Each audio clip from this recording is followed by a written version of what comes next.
গোডাউনে পড়ে থেকে নষ্ট হচ্ছে কয়েকশো সবুজ সাথীর সাইকেল। সাধারণ মানুষের করের টাকায় কেনা সাইকেলগুলির এই দুরবস্থা কেন সাইকেলগুলি বন্টন করা হয়নি?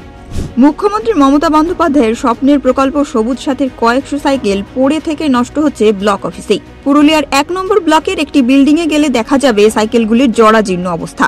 ধুলোর পুরো আস্তরণ জমেছে সাইকেলগুলিতে, অধিকাংশ সাইকেলেই মরচে পড়ে গিয়েছে। প্রশ্ন উঠছে, সাধারণ মানুষের ট্যাক্সের টাকায় কেনা সাইকেলগুলি এই অবস্থায় পড়ে রয়েছে কেন বন্টন হয়নি পড়ুয়াদের মধ্যে? এই ঘটনাকে কটাক্ষ করে বিজেপি নেতা গৌতম রায়।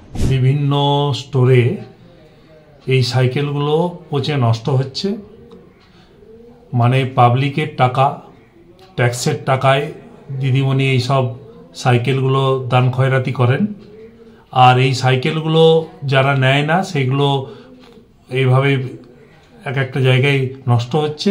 সেইগুলো আবার খুলে নিয়ে খুব কম দামে, মনে করুন সরকার 3000-4000 টাকা দিয়ে একটা সাইকেল কিনছে, 200-300 টাকা করে ওই সাইকেলগুলো আবার সেই কোম্পানি কিনে নেবে, আবার তারা এই সরকারকেই ওগুলো বিক্রি করবে। তো এটা হচ্ছে একটা কাটমানি খাওয়ার প্রক্রিয়া।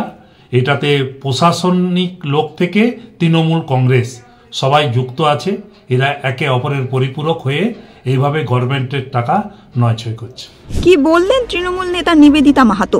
খবরটা যাই হোক যে কোনো মাধ্যমে আমি আজকে পেয়েছি, তো যদিও আমার দেখার কথা ছিল, কিন্তু কিভাবে হয়েছে বা কেন যে সেটা এখনো তদন্ত করা হয়নি।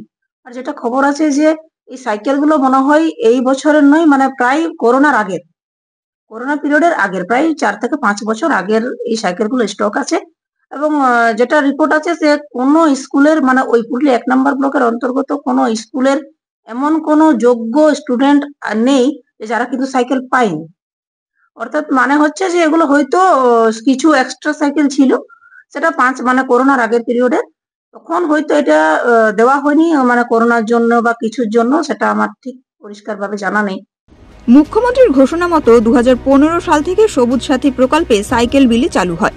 কেন্দ্রীয় বঞ্চনা থেকে শুরু করে রাজ্যের আর্থিক সংকট, ঝড় ঝাপটা যতই আসুক, পড়ুয়ারা একবারের জন্যও বঞ্চিত হয়নি সবুজ সাথী সাইকেল থেকে।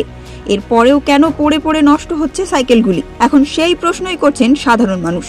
পুরুলিয়া থেকে প্রদীপ মাহাতোর রিপোর্ট, ওঙ্কার বাংলা।